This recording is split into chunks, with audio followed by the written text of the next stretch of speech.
hallelujah to the Lord. Sing hallelujah to the Lord. Sing hallelujah. Sing hallelujah.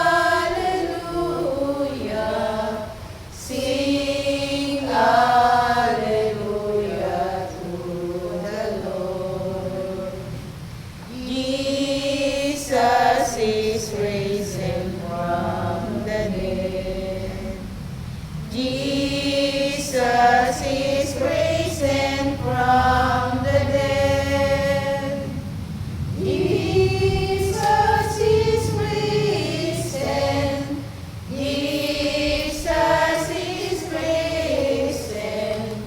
Jesus is risen from the dead.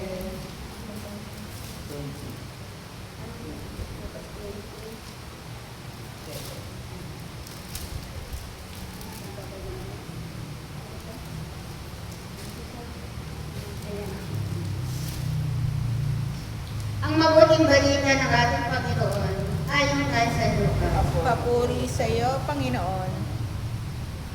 Pag-aalinlangan tungkol sa muling pagkabuhay. May ilang Saduceo na lumapit kay Jesus. Ang Saduceo ay hindi naniniwala na muling bubuhayin ang mga patay. Guro, kanila. Naglagda po si Moises ng ganitong batas para sa amin. Kung mamatay ang isang lalaki at maiwang walang anak ang kanyang asawa, ang kapatid ng lalaki dapat pakasal sa balo upang magkaanak sila para sa namatay.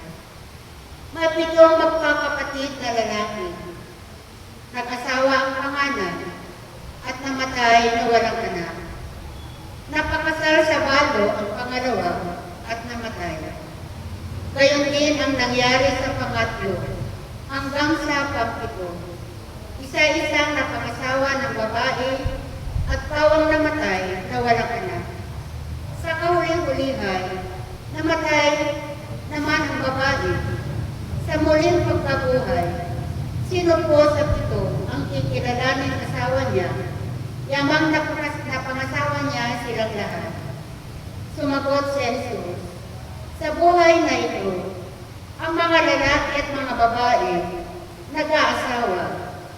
Ngunit ang mga lalaki at babaeng karapat-dapat na muling buhayin para sa kabilang buhay ay hindi na mag-aasawa.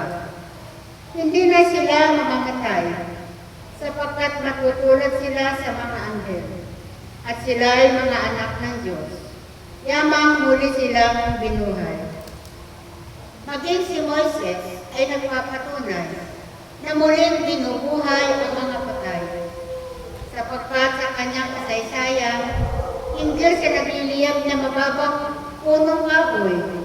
Ang Panginoon ay tinawag niyang Diyos ni Abraham, Diyos ni Isaac at Diyos ni Jacob. Ngunit ang Diyos ay hindi Diyos ng mga patay, kundi ng mga buhay sa Kanya ay buhay ang lahat. Sinabi ng ilan sa mga eskreba, magaling ang sagot ninyo, Guro, at wala nang nangahas na magtanong sa Kanya ng anuman. Mga kapatid, ito pa ang mabuting balita ng ating Panginoon. Pinupuri ka namin, Panginoong Heso Kristo. Sing